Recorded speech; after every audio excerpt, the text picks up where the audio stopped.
I'm like a staunch Vermont beer is the best beer guy. Yeah. In Maine. Maine's really good too. Maine's Of course. good. Yeah. So, Especially up in Portland. yeah, I mean, it's just so I do that every once in a while. I'll feel stagnant and I'll be like, I got to go You need inspiration. drink some beers somewhere or Yeah. something like that. You know what I mean? And it usually will kind of revitalize me and be like, okay, I'm ready to attack this new beer So I'm always looking for inspiration for sure. It's an art form for you. Absolutely. Yeah. Yeah. Brewing is the best. It's the perfect dance between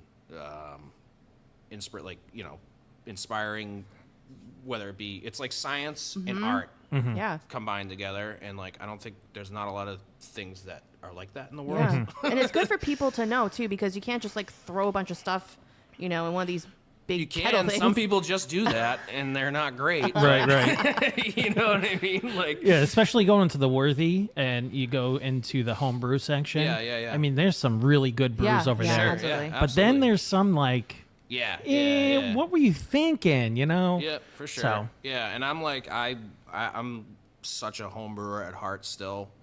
I host the Sparge Homebrew Club out of here, Western Mass. They have a club meeting here, probably once every couple months. They're coming in September for a brew day to just nice. hang out with me, watch what I do, and then they're gonna take 5 gallons of the beer that I produce. Oh, really? And then take it home and put their spin on it, whether they nice.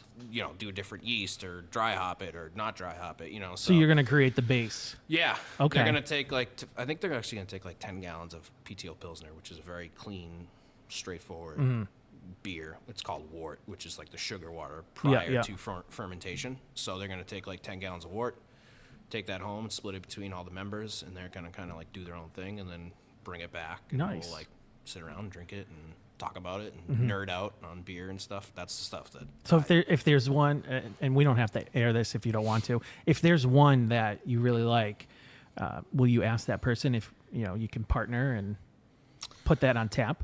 I don't know if I'll do that. Okay.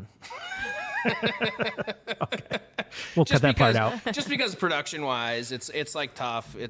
I get that a lot too. People oh, can you brew this beer for my wedding? And I'm I can't brew. 10 barrels of beer is a lot. That's a lot of beer, man. Yeah. It's 300 plus gallons of beer. I'm Wow. you gonna drink all that? Right. You do partnerships with other breweries, though. Yeah. Oh yeah. We do collabs and all that stuff for sure. Yeah.